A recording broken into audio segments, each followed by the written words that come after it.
Hello, welcome back, and good to see everyone here. Really appreciate you being here.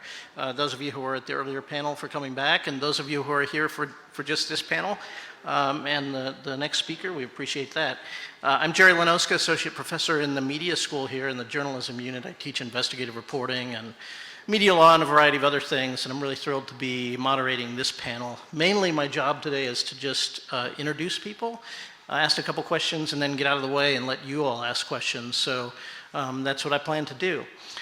So we're going to go in order in terms of speaking. We're going to start alphabetically. So I will go down to the end of the table here and introduce the first speaker, who's Walt Bogdanich, who joined the New York Times in January 2001 as an investigative editor for business and finance. He's been there since 2003. Well, he's been working as an investigative reporter since 2003. He's worked for a lot of outlets: 60 Minutes, Wall Street Journal, ABC News, very familiar name in journalism. He's also one of the nicest people to be an investigative reporter, who is almost impossible to hate, even though he has 3 Pulitzers. So he's had a lot of interesting projects about pharmaceutical ingredients, the horse racing industry, the railroad industry, and so forth. Brings a lot of experience. Ellen Glover is in the middle. She's a Chicago-based journalist. She is an IU alum, and I learned today that I had forgotten that she was actually in my investigative reporting class in 2018. The old memory is starting to go a little bit. I can't tell you what her grade was, but you know, for FERPA reasons, it was pretty good. It wasn't as good as it should have been, because she then graduated and also won a Pulitzer. She works at the Invisible Institute, which is an investigative reporting organization. Work has appeared in the Marshall Project, USA Today, the Chicago Reader, Daily Beast, and has a number of awards under her belt as well. She also works full-time as a tech and business reporter at Chicago Startup. And then Tom Powell, here on the left, is with us, Assistant News Director and Anchor for Fort Wayne's NBC, which is part of our partner Gray Television Station Group. Tom has more than 21 years of experience in the broadcasting business, working in Sioux Falls, Memphis, South Bend, as well as Fort Wayne. And in addition to his editorial leadership on the daily newscast, he works on long-form and documentary projects, which have included an in-depth exploration of the opioid epidemic. And that one was an award winner. Among his numerous honors are an Edward R. Murrow Award for Excellence in Journalism. So we have a really distinguished panel here to talk about the topic, which is investigative reporting in a polarized age. That makes it sound as if this is an unprecedented time, but as I usually caution my history students, that there are no unprecedented times. We've had many more polarized periods in American history where good journalism also thrived in those periods. Nevertheless, each period tends to have its unique properties, and this is kind of a singular moment in some ways.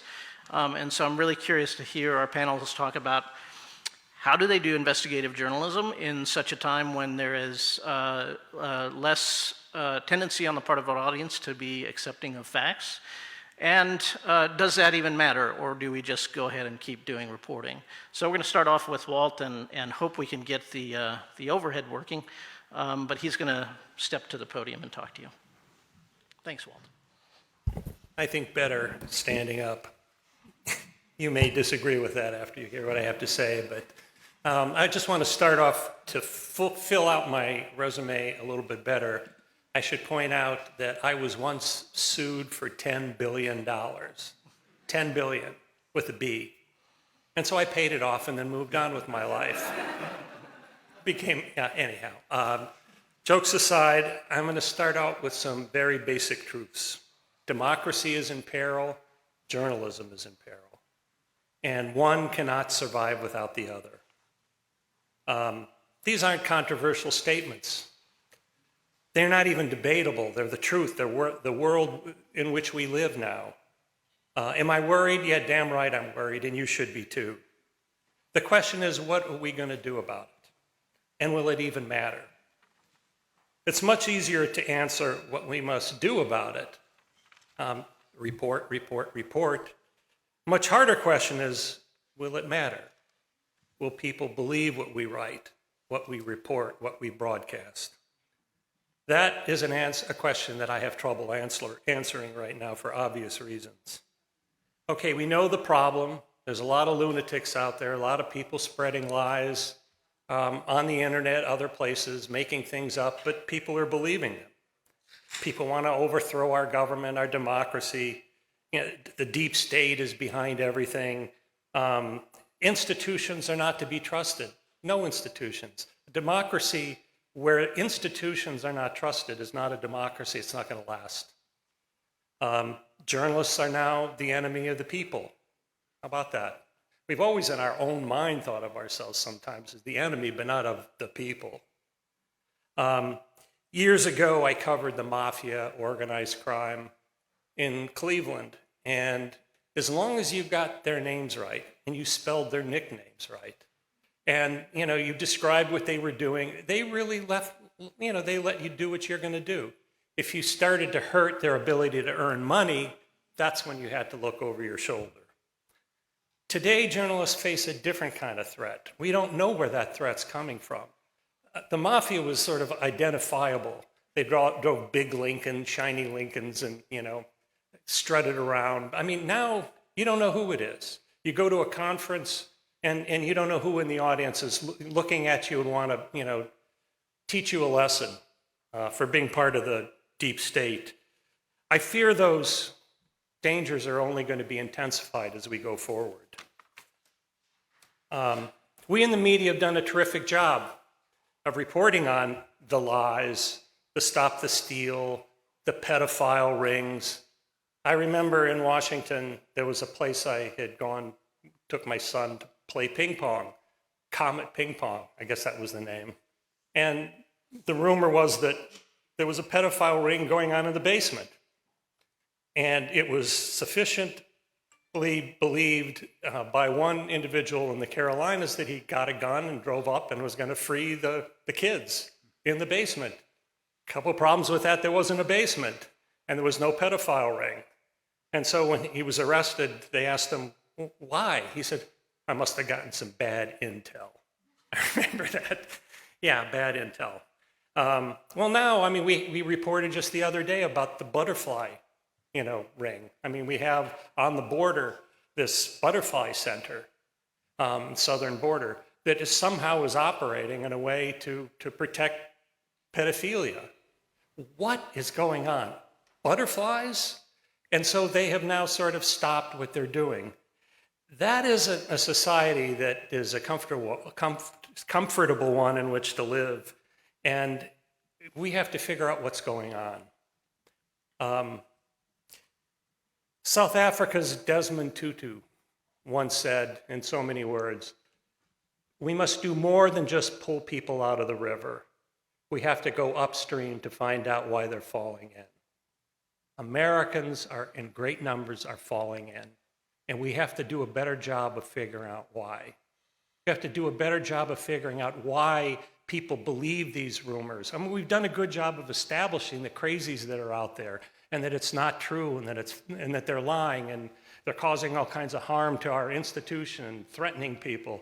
We've done a good job of that, but what led to that? That's an important question. And my answer to that is inequality, I think, is at the heart of it. And it's something that I've been fascinated with for a long time. I mean, people feel that the system is rigged against them. And it's deep and it's pervasive, and they believe it in all their heart. And to some degree, I can understand that. When you look back and you see all the economic crimes, Wall Street getting away with what it's doing, and nobody ever goes to jail. What they do is they'll pay a fine, millions or whatever it is, while admitting no wrongdoing. And the logic there is, okay, well, it'll cost the government a whole lot of money to take them to court. You may not win. And we get the money and add it onto our tally sheet and go on with our lives. I think people see that kind of thing. They go to jail for stealing, if not a loaf of bread, something not much more than that. There is a great inequality in our society. One of the reasons that I decided to try and find an interesting way at that angle. And the way I did it was, and now it's turned into a book that I'm finishing on McKinsey & Company, which is the consulting company the consigliere to the biggest, most powerful corporations around the world, governments around the world. And I mean, who are these people? They're telling American corporations what to do, what's good and what's bad. And I look back at 1950, which was kind of a pivotal year. And General Motors was worried that their workers were starting to make too much money in relation to what they were earning. So they hired McKinsey to do a study of all, management in companies around. And they came to the conclusion, yes, that's true. You're not making enough money. Workers are starting to close the gap. You got to do something about it. At that point, it was around 20-1 compared to what the executives were making versus the blue-collar workers. Now it's something like 400-1. And it's just, it gets worse and worse and worse. They have ways to hide their income in ways that, it's very hard to tell what they're making.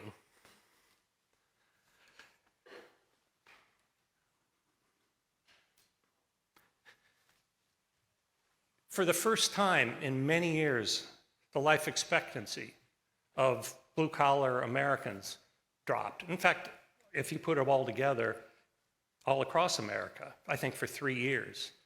A large part of that was the opioid epidemic. How many people have gone to jail for the opioid epidemic? Oh, the pushers, the people who stole the pills, yeah, they probably, went to jail or did time. But nobody from Purdue Pharma went to jail. I mean, why not?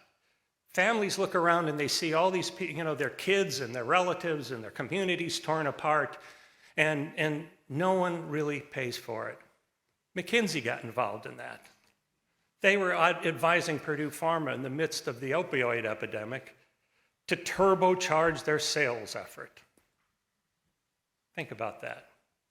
They knew darn well, or they should have, that thousands of people were dying, and their answer was to step on the gas, do it more. So they paid $600 million eventually when their role in it became known, but we didn't engage in any wrongdoing. That's how they all answer it. No wrongdoing. Inequality, forgive me if there are Trump supporters here, I'm just going to tell you it the way it is. Inequality led to the anger and the support that Trump had. He spoke to their anger. He articulated it. He saw this, and he was smart enough to see that, and stoked it and got the people riled up. And so we know about that. And his lies helped spread, this anger. And when we report the truth, people don't believe us, in part because of Trump. He was smart enough to say, well, you don't believe the media. And we laughed about it initially. I laughed about it. Nobody's going to believe him. He's a clown, but people do believe him. And you repeat the lie enough, and people believe it. And it's a shame because we've made so much progress in making people believe what we report. Fewer anonymous sources. No pejorative quotes from anonymous sources. No more undercover reporting. It's virtually disappeared. We disclose the underpinnings of our research. We now technologically, because of the internet and other places, we can disclose how we reach these conclusions and open up the evidence for people to look at. We show the data, we show the documents. What can we do that will go beyond this? The New York Times is showing us, and I'm going to praise my boss because, hey, look, I want to stay employed there. But no, they do great stuff. And the New York Times is showing us one way to do that. And it goes back to one of the first lessons that we learned as reporters when we were breaking into this business, which was show, don't tell. And if we can show people what's happening, and they can see it with their own eyes, and they can hear it, there are possibilities out there. To the point where even somebody like Senator McConnell will now say that this was a violent insurrection because he's seen the video, He's seen what people have said.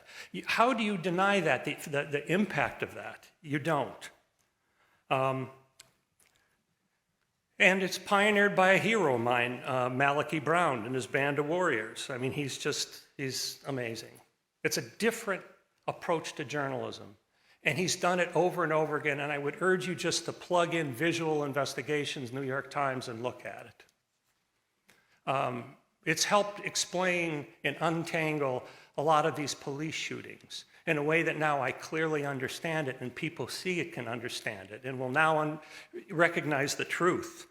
Very powerful stuff. I want to play just a snippet of one of them, if I can.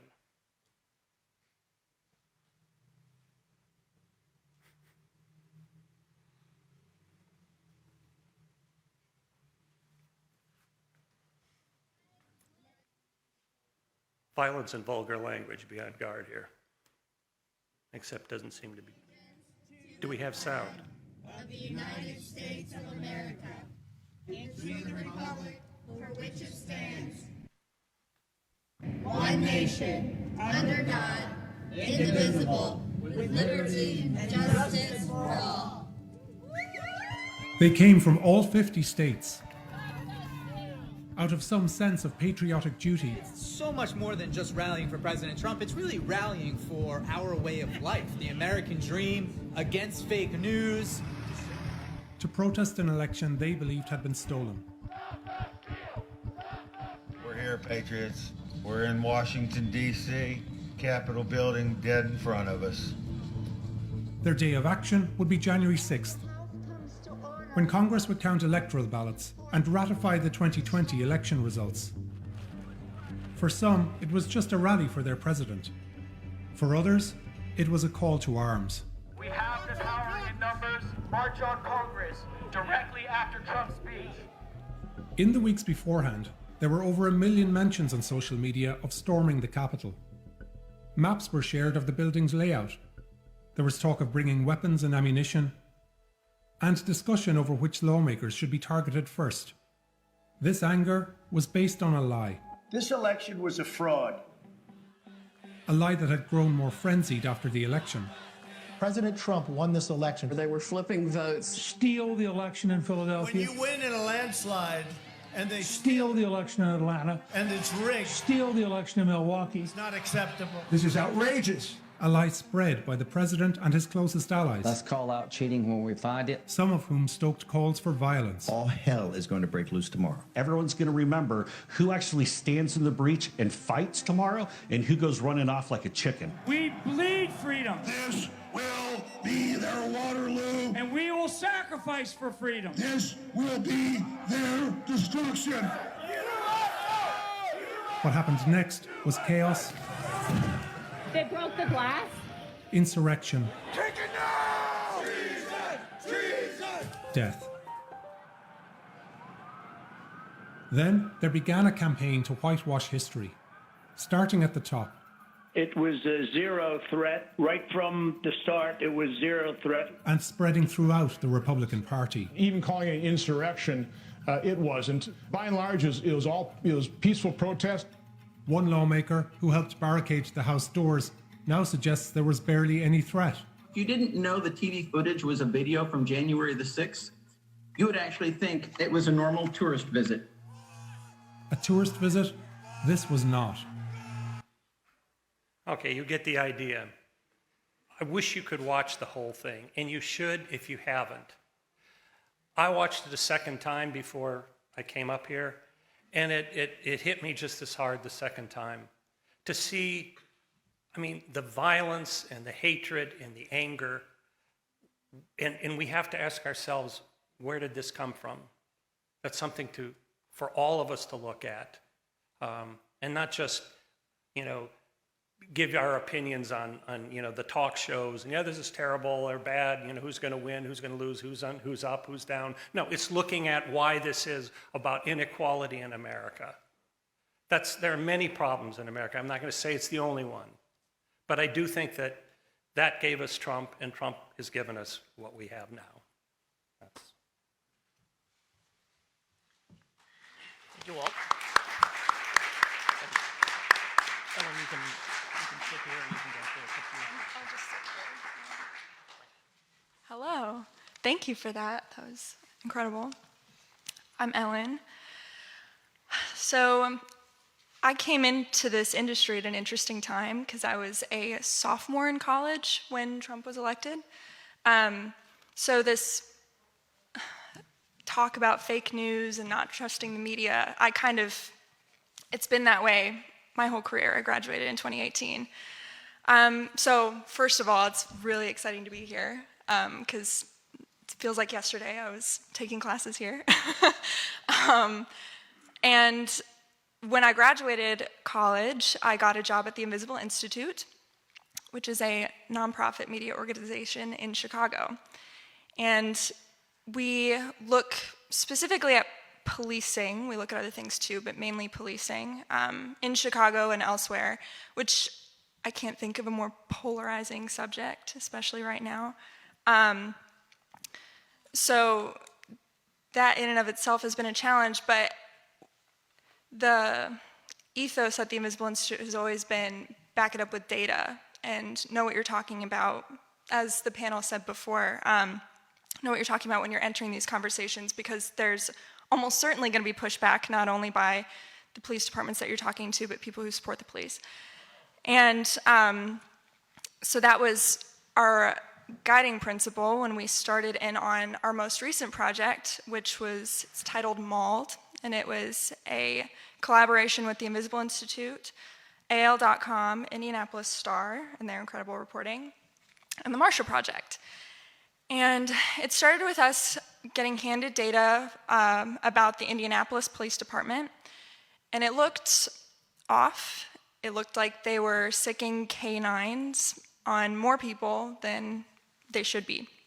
And it turns out, after about a year and a half of digging, we were right in what we assumed.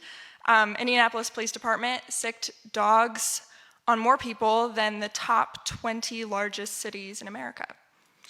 It has about a tenth of the population of New York City, but has 10 times the amount of dog bites on its citizens. We found many more troubling things than just that. But the point is that we looked and we noticed things that perhaps other people hadn't noticed, and we asked questions. And eventually, this was published in October of 2020, and eventually, just days before publication, we learned that the Indianapolis Police Department was making changes to their dog policy so that they weren't attacking people at the rate that they were.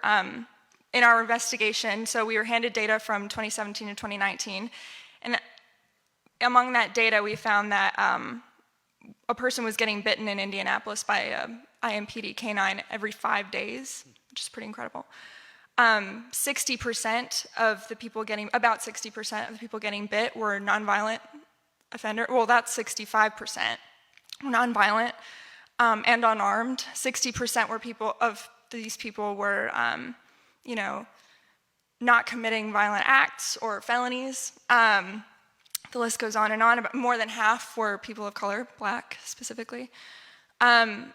So it was troubling, and so it was encouraging that because we shed a light on it, that we were able to instigate a small change, which is exciting. But that's not the only thing that Invisible Institute does. We look at policing all the time, even when it's not in the news 24/7. The Invisible Institute has a Citizens Police Data Project, which collects misconduct among all of Chicago Police Department, which is very cool, and you should check it out. We've made podcasts, we've done so many amazing things that give a voice to people even when no one else is listening. That's really exciting. So I guess the point of all of this is that polarizing subjects are probably the most important ones to cover, even though they're the most difficult. And it's challenging and stressful, but it's worth doing because you can make small changes. So it's a really exciting industry to be in. I'm excited to keep going. I'm still pretty early in my career. And it's so great. It's so great to see reporters on either end of me who have such incredible careers and are doing, and the panel before us. So yeah, I'm so excited to be here.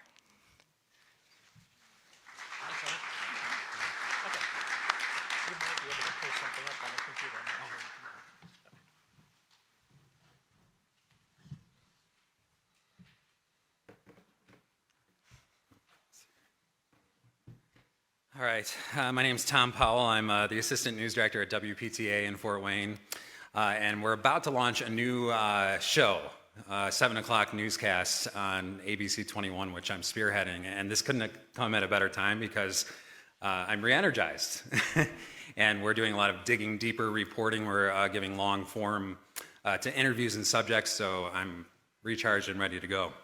So thanks to the last panel and to everyone here for that. I have two confessions to make, and I don't know which one's going to be more unpopular in this room. The first is that I went to the University of Illinois. Okay, that didn't go over well, especially after that last game, but we won't mention that. And the second is that I really don't consider myself an investigative reporter. I'm kind of a day-side or a day-turn reporter who poses as an investigative reporter. And you might see me in the background at IRE conferences, stealing your tips to use in my daily reporting. And like you said, Alan, this is really an impressive panel. I've seen most of these people on other panels. I am humbled to be speaking on one myself. So I like to take away really practical things when I hear from people. And so I'm going to try to give the students in this room some really practical advice that you can take into your first newsroom, because I bet that you're not going to be at the New York Times or NBC News or CNN. You're probably going to be in a local newsroom. My first newsroom was in Sioux Falls, South Dakota, and the industry has changed a lot since then. You're going to be working harder than any reporters before you have ever had to do, because you're going to be doing everything. So, here are my tips. And you guys talked a little bit about this, and this is what I work with my reporters on. Is you want to ask this question when you're writing your story and when you're going through it. Is your story bulletproof? Well, how do you know that? You have to go through the story, and as you're doing it, you're asking questions. Well, who said that? Can you prove that? And if you can answer those questions, then your story is bulletproof, right? If someone can come at you and say, well, what about this? And you don't have the answer, then you're going to get yourself into trouble, right? So make sure that your story is bulletproof. My next one is an interview tip. And this has gotten me into trouble before. And this was during the time of more of unscheduled interviews, ambush interviews, which I think the industry is going away from just a little bit. And my advice is make every attempt to get your subject to talk before you go to their office or their parking lot, right? Send the email so you have a record of it. Make the phone call on your phone so you have a record of it. And then when they say, well, you didn't give me a chance to talk, you have that in your story. The next thing is, we ask the question, if I'm in a small newsroom and I want to be an investigative reporter, but I'm the only night side reporter, and my night side reporter, Tisha's here, and Carly is here. She knows that most days she's got to go out and get the city council meeting, the controversy there, or the shooting of the night, whatever's happening, she's going to have to do. But she's done an incredible job, and we work on this together, is to carve out the time, like you said, but use your investigative skills that you'll learn in your daily reporting. And how you do that is, and she brought this up, we have an issue right now in Fort Wayne where the garbage collection company, Red River, has filed for bankruptcy, and people's trash is piling up. There's not many things that piss people off more than having their trash pile up in their driveway, right? And it's cold out right now, so when it starts to warm up, it's going to get even worse.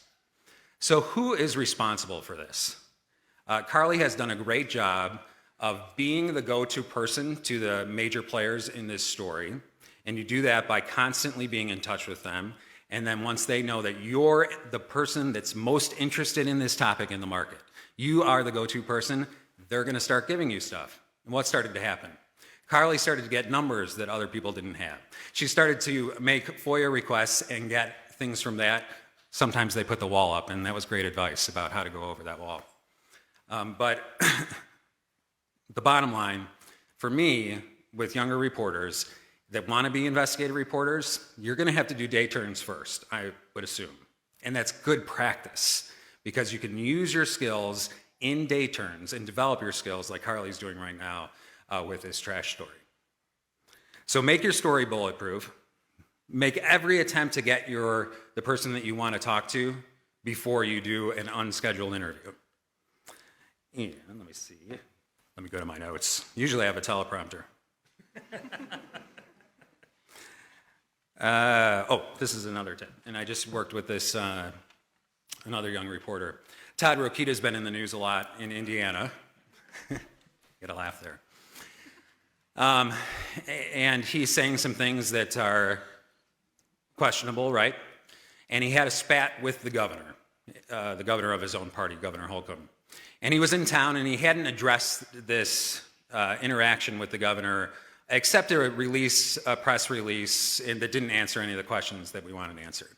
And it was a younger reporter named Vince who was going out there, and we prepared beforehand. And the way I prepared him was, I wanted him to have on a piece of paper with him the exact thing that the governor said in the news conference. I said, go to the tape, write it down exactly. Because if you come back and you ask him in a different way, it's hard to use that in your story, right? So you want to go prepared with the exact way that they said it so you can present it to him. Attorney General Rokita, the governor said, blah, blah, blah, blah, blah. How do you respond to that? And the next thing is that I saw in this interview when I came back is that you have to be fearless, right? You have to be unafraid, and you have to be someone that's going to stand up to authority because they are the ones that are making the decision. And like they were telling you earlier, you have every right to ask the questions. You have every right to be in the room. So those are just, I wanted to give you like maybe 2 or 3 tips that you can take back to your newsroom here in college or when you get to that first newsroom. The last tip that I'll give you is, and this is my philosophy, I mentor and work with the people who show that they want to be mentored and worked with.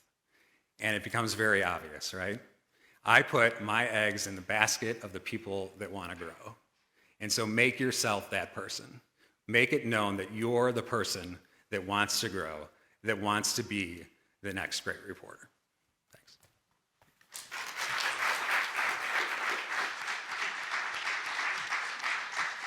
Thank you, Tom. All right, thanks, panelists. So in my top-line summary would be that Walt has depressed us about the overall state of affairs at the national level. Ellen has given us a little bit of hope as a young reporter making her way. And Tom then has given us some real practical guidance on how to do investigative. And I want to dwell a little bit. I'm going to open up to questions very soon.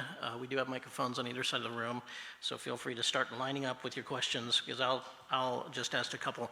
I want to dwell on the depressing part of this for a minute first, and get your views on how extensive the infection is in terms of media trust. The latest media trust numbers from Pew, of course, are really depressing. The polarization that we often talk about tends to revolve around national level issues, national politics. But as Tom is pointing out, some of the kitchen table things, the local public services, those are not necessarily issues of polarization. But there have been some, at least anecdotal reports about polarization over national political divisions kind of reaching down into local precincts and affecting even reporters just at the local level doing stories that have nothing to do with national politics. So I'm curious about the degree to which you all are seeing this in responses to your stories. So I would ask you to maybe address the question of response to your investigations and to your even daily turn stories that may have a little bit of an investigative bent. What kind of audience response are you seeing? Is it changing from 5 years ago, 10 years ago? And then what about the policymaker response? Are you seeing the sorts of dismissive, mono, you're a hack sorts of reports at the local level as well? And you can take that in any order you want, or we can start with Walt and go down the... Well, I think people they respond to powerful articles. I mean, that are done in a way that is transparent and fair. And I remember we did a story on one of our first stories on McKinsey. It's not a subject that you'd think people would be, clicking on. We had like 1.5 million people who clicked it on. If you write it well, and I can thank my partner for helping me write it well, people will respond. Will government agencies respond as much as they did in the past? I don't know about that. Probably the same. I really can't answer that. But in terms of, national issues seeping down into the local level, all you have to do is look at these school boards. I mean, that is a tinderbox. It's exploding with emotion and misunderstanding and what is critical race theory. People don't have a clue what it is, and it's depending on how you want to use it. For whatever argument you have, you can give it a definition. So this stuff is seeping down locally in very powerful ways. Yeah, I guess to add to that, like I said, the canine story that we did, Indianapolis Police Department said that they were going to make changes to their policy. The policy isn't perfect, even with the changes, but that is encouraging to see. And I believe the coverage that the Marshall Project did in Baton Rouge, which is also a pretty troubled department, they also said that they were going to change their policies. So that's 2 examples of really tangible change that's really encouraging to see, at least in the moment. And I'll talk about another project. We worked on a podcast I was an associate producer for. It's called Somebody. And it investigated the murder of a man named Courtney Copeland in Chicago. He was found with a bullet in his back in front of a Chicago police station. He was 23 years old. And we partnered with his mother to try and figure out what happened. And I won't tell you what happened, so you have to listen to it. But it's excellent, and music by Chance the Rapper, so awesome. Anyway, it was an incredibly moving project to work on, for obvious reasons. And I was only involved in it for 2 years, but the whole thing took 5 years. I mean, it was a long project. But when it finally came out, I was, maybe I shouldn't have been surprised, but I was so surprised by how encouraging the response was. I mean, it did very well. I won't say specific numbers because I can't say specific numbers, but the podcast did really well. It got a lot of listeners. And it opened up the conversation around Chicago's, low homicide clearance rate. It opened up, the Chicago Police Department started looking at Courtney's case more thoroughly. They said they would do that. And that's just 2, maybe small, but really encouraging responses to 2 stories that I was involved in. So that's nowhere near an answer to your question in terms of the bigger picture, but I'm encouraged by what I see. So yeah. If I could add one point, in fairness to McKinsey, after we did a lot of these stories, and they started, questions were being raised about how they pick clients to serve. Under great public pressure, they changed their risk management process and started screening these more carefully and are turning down clients that they would have taken in the past. So even these sort of insular, opaque organizations of immense power will respond when the facts are laid out. I want you to take yourself back as a journalist to the first time that you heard the term fake news and how it made you feel. And the first time that you heard enemy of the people and how shocked you were when you heard that. What about now? Right? It's just so commonly said. And I think that it's gone from the biggest national politicians to local politicians as well, who are more and more willing to call us fake news and more willing to tell us things that are not true, even though they are demonstrably false. And I'm going to give you an example of that. We had violent protests after the George Floyd protest in Fort Wayne. It was one of the cities that saw some of the worst. We had a young man lose his eye, one of the protesters, and they sprayed tear gas, a lot of it. I was there live on Facebook. before they started spraying tear gas. And they came down the street, and this is all live on Facebook recorded. They start coming down the street along this fence. The protesters are in the middle of the street. I'm narrating as it happens. I said, here are the police. The police hadn't been there for about an hour. They're now coming. And they sprayed in my direction with tear gas before saying anything. I was shocked. And first of all, that they did, and second of all, how bad it hurt. But their line after that was that we did not spray tear gas until we gave a warning. And I just sat in the newsroom and I thought, how can they say that? It is right on the Facebook Live, and not only my video, but other people were there too and saw this happen. We did not spray tear gas until we gave a warning. And it just wasn't true. And it still sits with me today, the people that have that line and say that line to this day, and I understand they're trying to protect themselves legally. But when you're there and you experience it and someone's willing to tell you to your face that you're wrong about something that you know is right, I think is a systemic thing that started with this fake news, enemy of the people, that has bled down into smaller markets and politicians from city councilmen, board members, mayors, state reps, representatives in Congress who will say things that they know that people at home will believe, even though they know you as the reporter know it's not right, which is very frustrating. I don't know if you guys have a way to deal with that. I haven't found it yet. Okay, so I have one more follow-up question about this, and then feel free to think about your questions. And by the way, they don't have to necessarily be about polarization. So we have some experts on reporting. If you want to ask about techniques and other things, you can certainly do that. But I just want to dwell for one more second on the negative, because I'm an academic, that's what I do. Investigative reporting is a discipline of verification, and Walt mentioned measures of transparency that news organizations are adopting to sort of open the audience's eyes to how we know what we know. And as a means, the idea of transparency has been held out as a means to rebuild audience trust. The early evidence is not convincing that that's working very much. There still seems to be a very large portion of the audience that doesn't subscribe to the notion of verification. So what should we do? This is a really broad, difficult question for you all. And I suspect I know what your answer would be, but I want to hear it from you all. What do we do? We just keep reporting.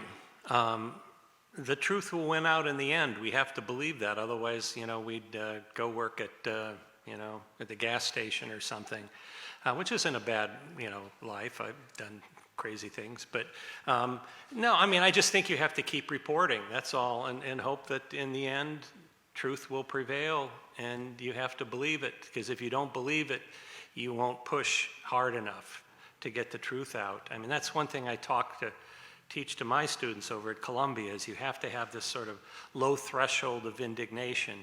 It's burning just below the surface, so that you have, not out and out anger, but it will help drive you through all the roadblocks that are put up.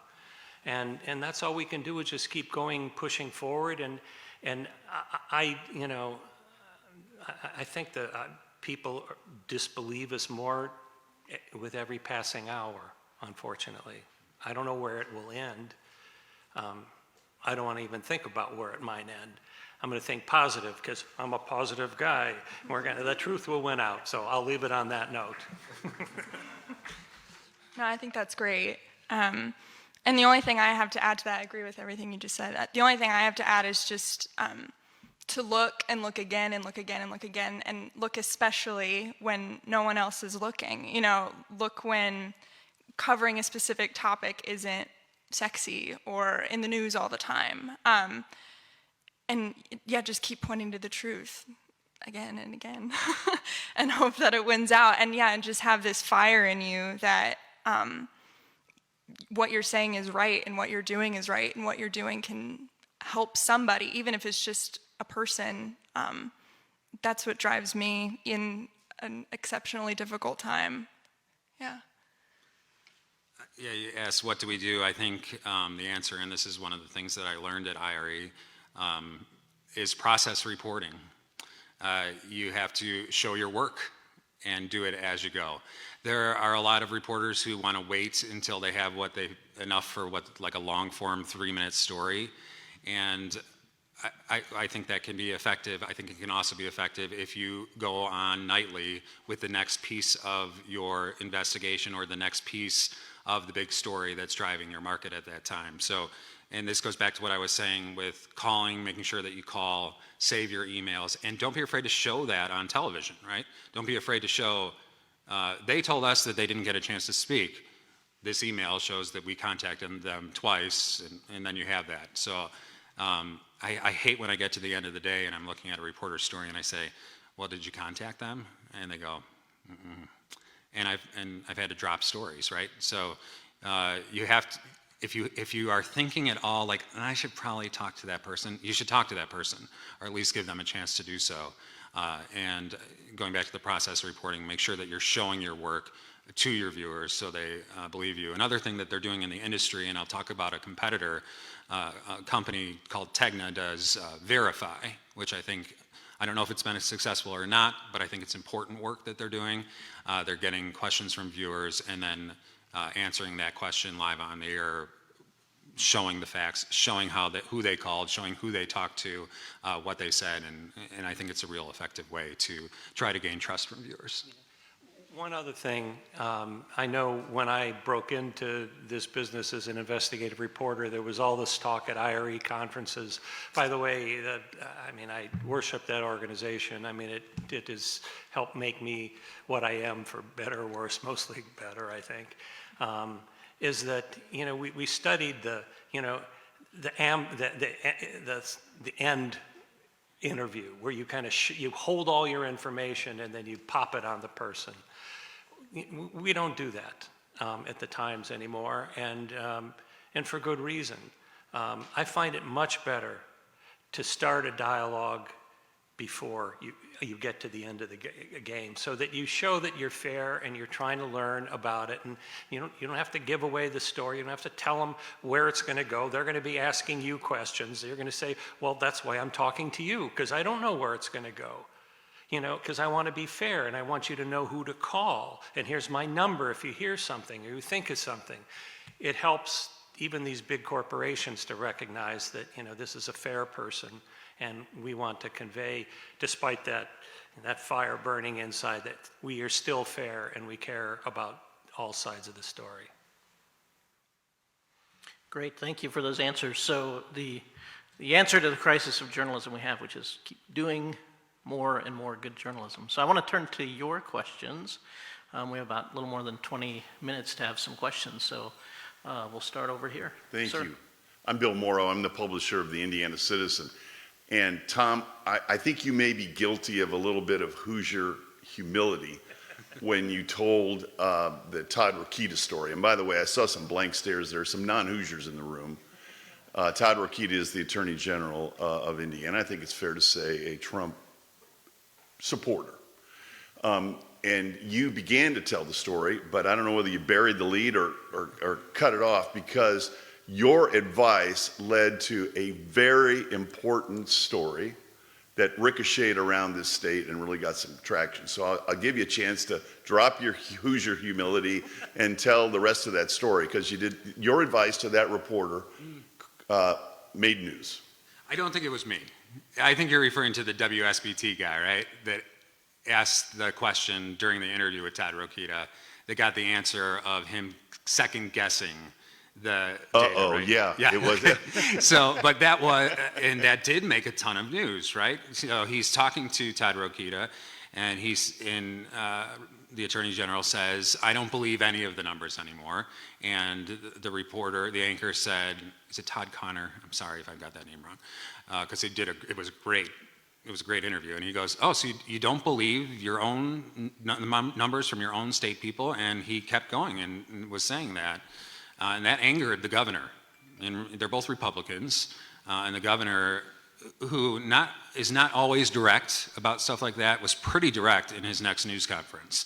And so the story we were doing was getting reaction from Rokita of the governor saying that, which was just the next step in that. But yeah, that did make news across the state. And but I'm curious. I don't know if I have a lot of questions instead of a lot of answers. I'm curious whether you think any of that news made a difference. Well, this is a panel about polarization. And one way to address polarization is to expose the polarizers, if there is such a word, explicitly. And that's exactly what that back and forth, that turned into about a week worth of news when the incumbent governor is called by the incumbent attorney general to be a liar. I don't believe what the governor is saying about the COVID situation in Indiana. And that was an important moment. That was a contribution to the civic life of Indiana in that moment, right? Yeah. He chose sides. I'm curious too if we're being baited a little bit by things that politicians put out on Twitter, because we could do a story every night about something controversial that a politician said or tweeted. And I'm tempted to do it every night, right? Because I want to set the record straight or show what they're saying, but I'm curious what other people think about that too. When do you put your resources into that story, or do you just ignore it? And I guess it's on a case-by-case basis. Great. We have by the way, I always take credit for work done by other people. So you should have said, oh, no, I did. I was really nervous, but I decided to ask the question, you know? What about those Pulitzers? Yeah, well. We have lots of people lined up. Over here, sir. Yeah, thank you guys so much for being here. I'm wondering, what is your advice on reporting on climate change, since it's like an issue that doesn't always fit the traditional qualification of what makes a story newsworthy in terms of timeliness. How can we as journalists improve our reporting on this issue? Doing more of it, right? Yeah, I mean, do more of it. I mean, there's no more, it's hard for me to say there's no more important issue, but I mean, really, the end of the earth is an important issue, and I don't know how you slice that, and we don't do enough of it. We don't do enough of it. Figuring out, the sources of these emissions that cause, degrade the atmosphere. I mean, methane, for instance, several years ago I had my students look at methane, which is like far more potent than, stuff that we're more familiar with. And we got to, talk to the scientists and convince our editors and viewers how important this is. That's a weak spot in my resume. I haven't done much of it. Coming from Gary, Indiana, I should have, given that I had to inhale that stuff for all those years. God knows what it's done to me. But yes, so that's what I have to say about that. I also have not done a ton of climate reporting. However, and I don't know if this will answer your question fully, but I was a student at IU, and I remember attending a panel as a student. And I wish I could remember his name, but a journalist said something really interesting. He said, and he was a climate reporter, and he said, the reason why we have such a hard time getting real change when it comes to climate change and getting people to care is because older generations don't see it as a problem because they're not going to be around when the worst of it happens. And I mean, I hate to say it, but he's probably right. And so I think that's such an interesting problem to face, because it's one that really doesn't have an answer other than just leaning into it, perhaps, and trying your best to show that, well, it'll affect your grandkids, won't it, or your great-grandkids. And so, again, I don't have a great answer, but I think that problem really fascinates me, and it's one I wish I could look at more. Yeah, I think we're leaning on our meteorologists a little bit more and on that topic and having them incorporate it into their daily or nightly forecasts. You have to be unafraid of the reaction that you're going to get in the Facebook comments. But when you're saying a fact is a fact, right? So, and I find that all of our meteorologists are really into weather, which is great. And they are very interested in climate change. So opening that door to them to delve into a little bit on a nightly basis, or when they see something to report on that, has been a good way to do that. Appreciate that question. Another one over from this side. Hi, I'm Kathleen. I am studying here mostly in broadcast journalism under Ann Ryder and with the help and support of Cheryl Owsley Jackson.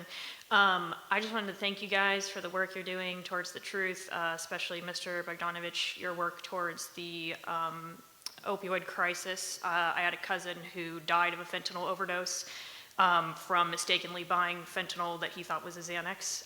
So thank you for your work towards that. I just wanted to ask what you guys think about the counterculture that's kind of arising in journalism today, of us younger journalists, myself included, thinking that it's potentially helpful for journalists to be open about their biases when they're reporting, rather than simply using, doing both, but rather than simply using the attempt to cover both sides approach. I have an interesting story about that. I was attending a conference in Chicago. This was before the election that President Trump won, and he wasn't even on the radar at the time, but it was previewing that. And it's funny to look back because what we talked about there, it was so far off from what happened. But I asked that question, and I talked about my experience covering marriage equality. And I would talk to politicians who talked about being gay to me in a way that was really hurtful. And I did not disclose anything about myself. And you're asking, should we disclose our biases and how we feel about stuff? And I got a really mixed answer at that conference. The person on the panel, who was a younger journalist, said, yes, definitely. You should put it out there and say, well, this affects me and my partner, this affects me and my family. And I had an older journalist pull me aside after that and tell me that was the worst advice that I was ever given. So I still struggle with that, and I don't know the answer to that, but I know it's an issue. And I like that younger reporters are putting it out there. I think it's brave. Yeah, it is a complicated question, isn't it? The organization I work for, the Invisible Institute, is pretty open about their advocacy. It was founded by a journalist named Jamie Calvin. He broke the Laquan McDonald story in Chicago, and he's a very well-known advocate. So for lack of a better word, vibe at the Invisible Institute is certainly one of advocacy, and that opens a lot of doors because it allows you to be much more involved in the community, and it opens a lot of doors, but it also closes a lot. So I don't think that's a great answer, but there are pros and cons to all of it. As a younger journalist, I like advocacy journalism. I think it's worth having. So yeah. I guess it depends on how you define advocacy. Every investigative piece I turn out is advocacy. It's based on the truth, and this is what I found, and this is what I believe, and this is what I'm saying out there for all to see. Yes, I'm advocating for that, So I guess it depends on how you define it, but it is a difficult question, and I came out of the whole anti-war movement, and journalism was looked at differently back then. I don't really have a great answer for that. So. Spawns a lot of debates in journalism classrooms. We'll be talking about advocacy in my investigative reporting class on Monday, actually. Haley. Hi, my name is Haley Ryan. I'm currently studying journalism and politics here. And you guys mentioned earlier in your conversations interacting with authority figures, particularly politicians and policemen. And I would like to know any advice you have on how to hold them accountable and dig deeper and question the official statements without shutting the door on those sources completely and making them not want to talk to you anymore. I haven't figured that out. No, that's really tough. It is really tough, Haley. I think that you have to be open and honest about the story that you're doing. I don't think a politician or a police captain or the chief of police appreciates it if you go into it and you say, yeah, I want to talk to you about the ribbon cutting that's going to happen next week, and then you hit them with a question about an email where they said something derogatory. So I think that you have to establish yourself as a trustworthy person and a person who does good work. And then when you have the hard question to ask, they'll be more likely to respect you and the work that you do. Yeah, come in with like all your information plus more, and be ready to kind of not hit them, but hit them back. Like have a discourse as opposed to just nodding and taking what they say. I agree very much so. A conversation is best. You don't pick up the phone and say, you know, did you do this? Did you do that? No, you meet and you talk about the weather and some of the things they're doing and say, look, I've been looking into this thing. I'm looking for guidance. What do you think? I don't know. It's just a way, exactly, more of a conversation will get you closer to where you want to be. Well, I'm curious about this, Walt, and this came up this week and it has throughout my career. How do you handle the, can you send me a list of questions question? Well, not initially. I won't send them anything. I said, look, I just want to talk, you know. And eventually, look, if they refuse multiple requests for an interview, and I know you're on more of a deadline than I am. My deadlines sometimes are a year from now. Wonderful. I bet you all wish you had that.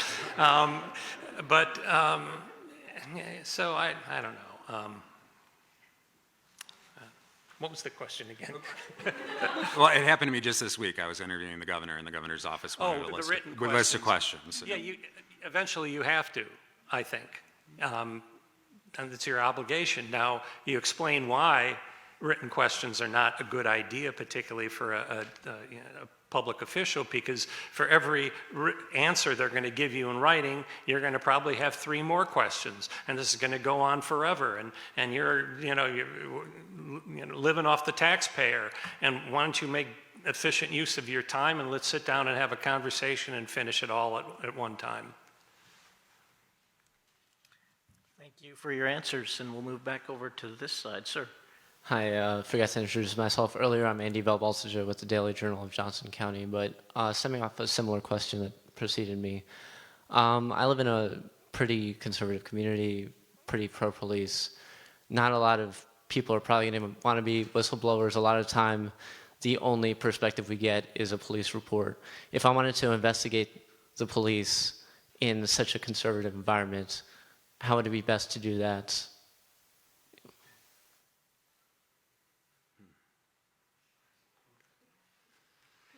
That's another tough one, and I'll tell you another story. So I was reporting in Memphis, and I saw another reporter get arrested, and I saw what happened, and then I read the police report. And this is something that I think about a lot when we get police reports, because the police report is not what happened. But what do we do in newsrooms all the time, right? We go, well, police say this, as if it's gospel. So I think that probably only speaks to the importance of what you're asking, how do we do it? It's tough, especially in an environment where you're going to get a lot of pushback. I guess it goes back to what the former panelists have said and what they have proven, and that is that you have to be unafraid. And yeah, you start at a position where you may not know what you're looking for, but you just start talking to people. Talk to as many police officers as you can, and let them get to know you. That's how you do that story. And eventually, over lunch or dinner or whatever, they might, let something slip or say something that's on their mind. But it's just a process of having them get to know you. And the last panel talked a lot about that. That's what you have to do. I'm glad I'm not one of the panelists. These are really, really hard questions. But to a certain extent, with investigative reporting, you're doing reporting that challenges conventional notions that may go against the interests of communities. And one of the descriptions I heard at IRE one year about the craft of investigative reporting is that it's the art of grinding sacred cows into hamburgers, and it's a kind of an odd metaphor, but it does make for uncomfortable times as a journalist. So, and uncomfortable times trying to answer questions from a tough audience. So appreciate that. There's another Haley on this side. Another one. So, yeah, the Todd Rokita statement, I don't really believe any of the numbers anymore, teed me up perfectly for this post-alternative facts question. But how do you cut through that idea that there's always another statistic, there's always another perspective, and produce journalism that's authoritative and, you know, convincing insofar as people don't just go, you know, that's your opinion? We had this happen similar this week, and it was in a school board, and they were talking about, they went against the guidance of the state and decided they weren't going to do contact tracing anymore or quarantine. And the question that I asked the superintendent was, does this go against the state? And he started talking in circles, and then Carly was actually putting together the story. And when I looked at her script, I said, well, where's this stuff? And she goes, I didn't put it in because it wasn't true.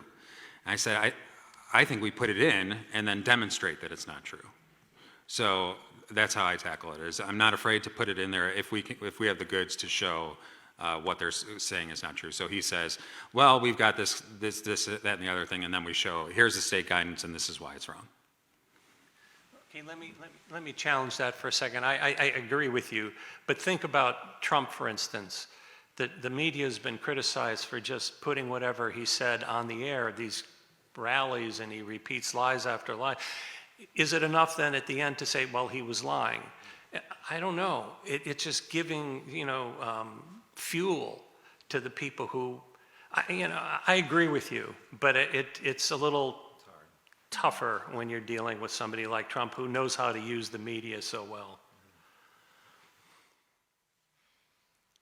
Okay, and let's see, we're over on this side. Sorry, lost track for a second.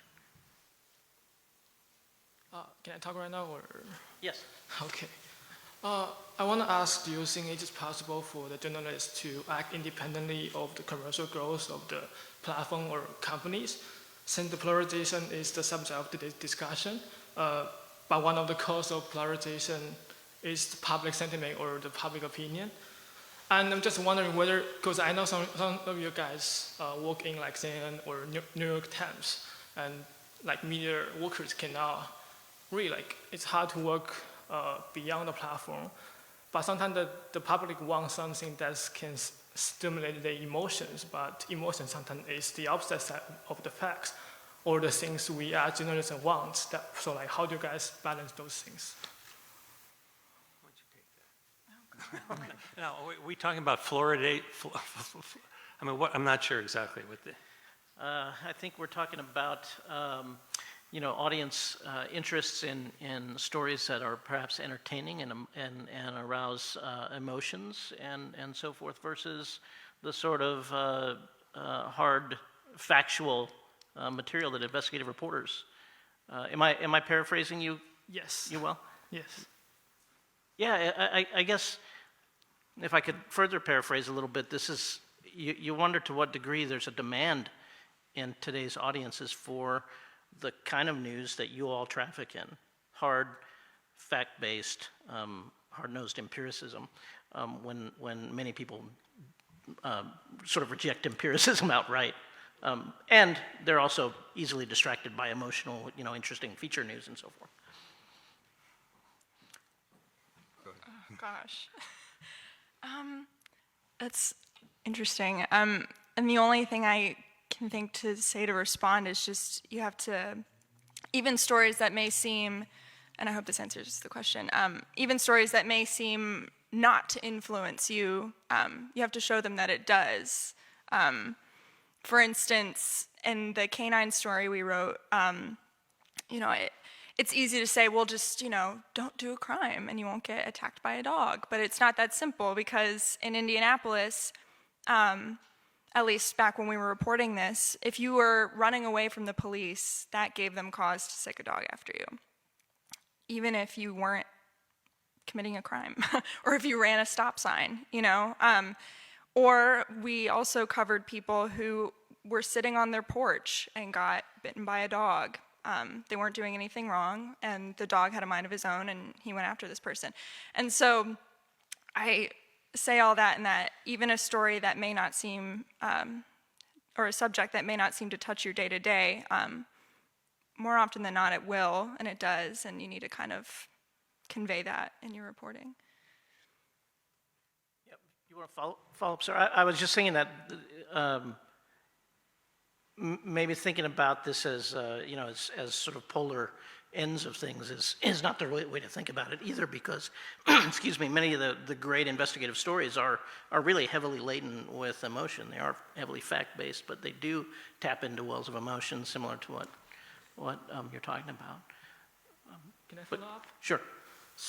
Because I know the story where Alan posted the Kenya story about the Fund Russia project, but because the organization is unprofitable.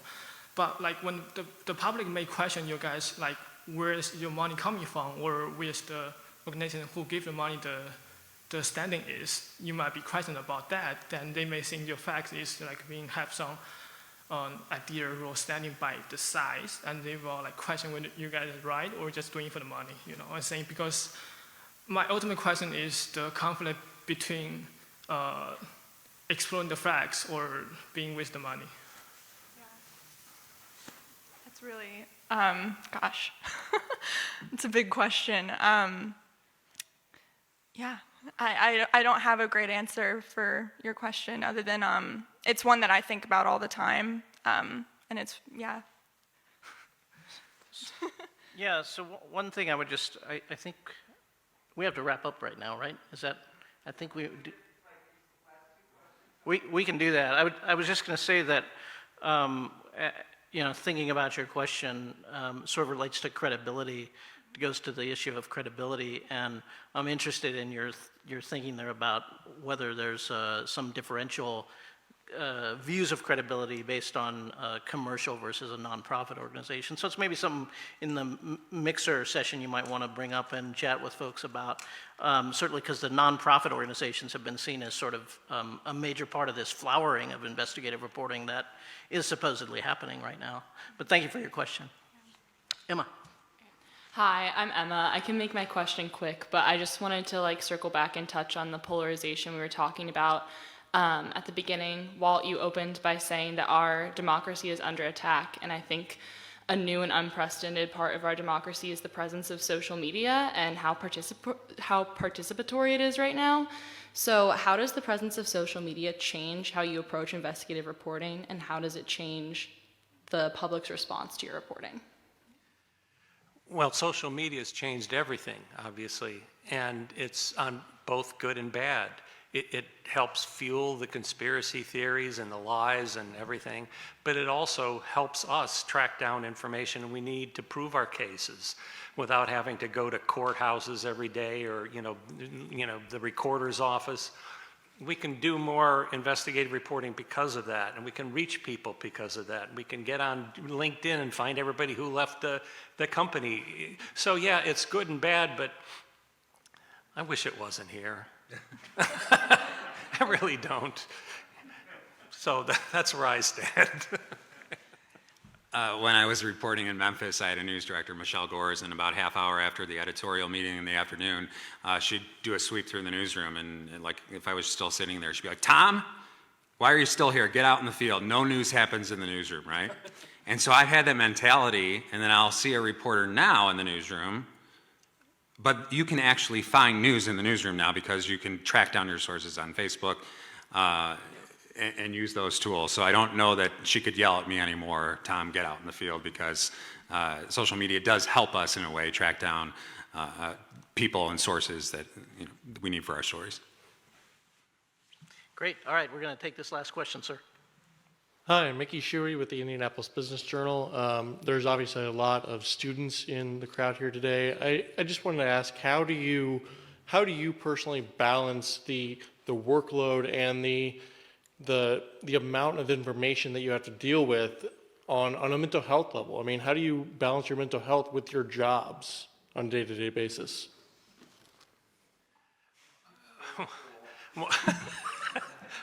the short answer is not very well. And anyone who was around me yesterday would know that, because there were all these, I mean, look, you can push yourself too hard, and I do push myself too hard sometimes, and it's not good for anyone. You have to put in, time to relax and to, and watch, Wisconsin Badgers beat Indiana every time they play basketball. You got to build that time into your schedule. I'm a UW fan, so there you go. Anyhow, no, but it's a good question, and it's been asked since the beginning of IRE. I think one of the first conferences I went to that came up. There is a great mental strain, and you have to be cognizant of it and get help when you need it. Yeah, this isn't an easy job. I've written about things that I've certainly taken home with me and have affect me to this day. And there are just so many moments where I'm just having fun while I'm working. Like, the subjects are hard, but the fact that I get paid to be curious and ask questions is just so cool. It's like a dream come true, honestly. And so anytime I feel like overwhelmed, I just try and remember how lucky I am that I can do this every day in a country that lets me do this every day. It's a hard time, obviously, but it's, an incredible opportunity. And again, I'm still early in my career, so maybe I haven't had enough real hardships yet. Oh, they'll come. I'm sure they will. but honestly, like, I'm having so much fun doing the work I'm doing and talking to the people I'm talking to, and that's what keeps me going. I know we're running out of time, but I'll piggyback off of what Walt was saying, is that you have to take time for yourself. And here's one practical tip that I do. After the 11 o'clock news, I get home probably about midnight, and I put my phone in the kitchen, and I go and watch The Housewives, or whatever else I DVR'd, and that's my time. I'm not looking at social media. I'm not looking at the comments of the stories that we put out that night or the criticism. I turn it on because if I get a phone call, from the newsroom, I want to get it. But no social media when I get home after a day, because most of them are pretty stressful. Thank you for that question. Thank you for those great answers. Tom, Ellen, Walt, thank you very much, and thank you all. We do have another event coming up that Kathleen's going to talk about right now. Thank you. That last question is why we put the youngest panelist next to the oldest panelist, Hey, who's oldest? Walt does cheer for that team up north, but he is a Hoosier, so he's a little defective in that. He grew up in Hammond, so he's one of us, but... Gary. I keep forgetting. So what a terrific afternoon. I want to thank Walt and Ellen and Tom and Jerry.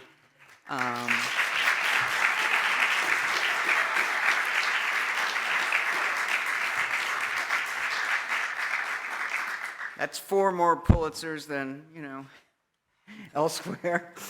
And I also want to thank our first panelists, Erica Henry and Marissa and Tisha and Stephen. I didn't use her last names because I'll butcher Marissa's, as I do every time I've introduced her at things, and we've known each other for years. So we're going to try something different now. We're going to, in this age of COVID, we're going to have a little mixer.